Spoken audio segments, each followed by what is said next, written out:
Halo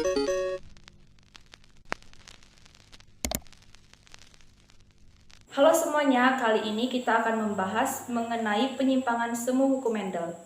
Kalian masih ingat nggak? Kalau pada kondisi normal persilangan mode hibrid, itu akan menghasilkan rasio fenotip 3:1 atau 1:2:1.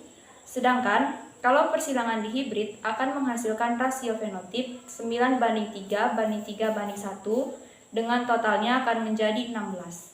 Pada persilangan epistasis ini terjadi penyimpangan semu dari hukum Mendel.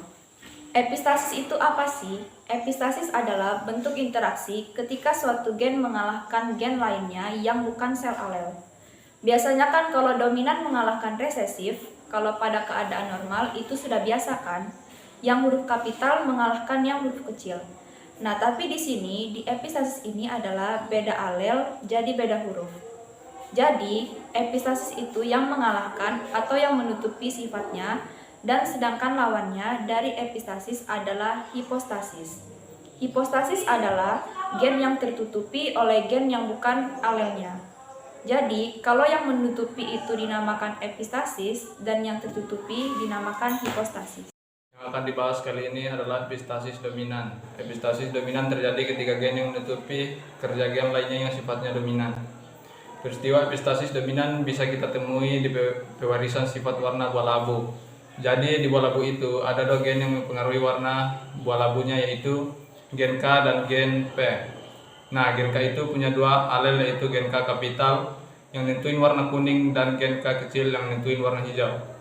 Gen K ini sifatnya hipostasis karena ditutupi oleh gen P yang sifatnya epistasis atau menutupi.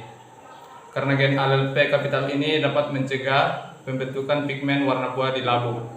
Akibatnya setiap ada alel K kapital dan K kecil nggak akan ekspresi. Jadi warna kuning dan hijau nggak bakalan muncul. Lalu yang muncul warna apa dong? Jadi kemungkinan genotip dan fenotip yang muncul seperti ini. Kalau di satu genotip ada alel K kapital bertemu dengan P kapital, maka fenotipnya itu warna putih. Nah, ingat lagi yang sebelumnya, setiap ada alel P kapital, maka K kapital gak bakal terekspresi. Berikutnya, kalau alel K kapital bertemu dengan alel P kecil semua, fenotipnya yang muncul yaitu warna kuning. Terus, kalau alel K kecil bertemu dengan alel P kapital, fenotipnya juga warna putih, karena alel P kapital itu epistasis. Dan jika alel K dan alel P-nya kecil semua, maka fenotip yang muncul itu warna hijau.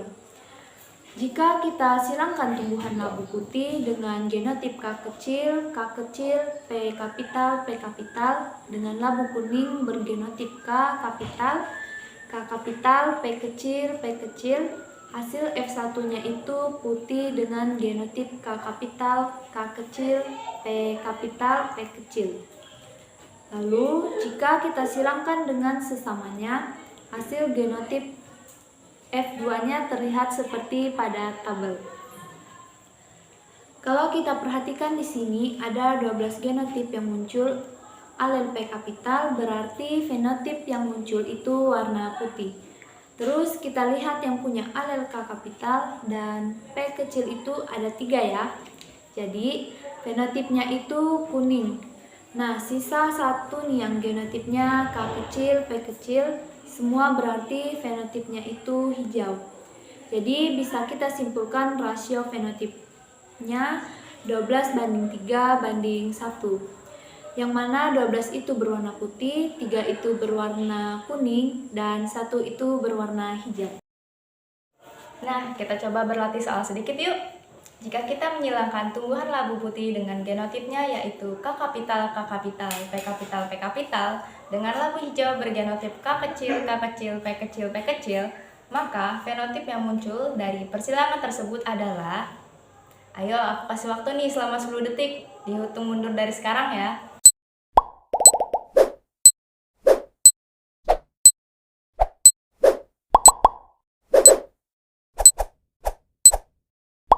Bagaimana? Sudah tahu jawabannya?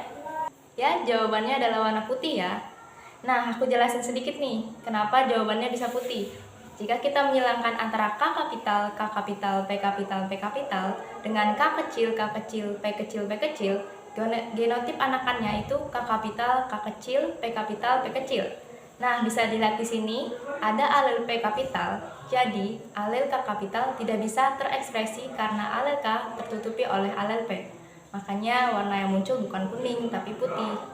Nah, siapa aja nih yang jawabannya tadi benar? Kalian keren. Buat yang jawabannya masih salah, kalian bisa nonton ulang materi di awal video sampai benar-benar paham ya. Kalau ada yang ingin ditanyakan atau masih bingung mengenai materi epistasis dominan tadi, bisa banget nih kalian tanyakan di kolom komentar. Semoga video tadi dapat menambah pengetahuan teman-teman mengenai penyimpangan semu hukum Mendel tentang epistasis dominan. Jangan lupa tinggalin jejak kalian dengan like video ini ya. Sampai jumpa di video lainnya.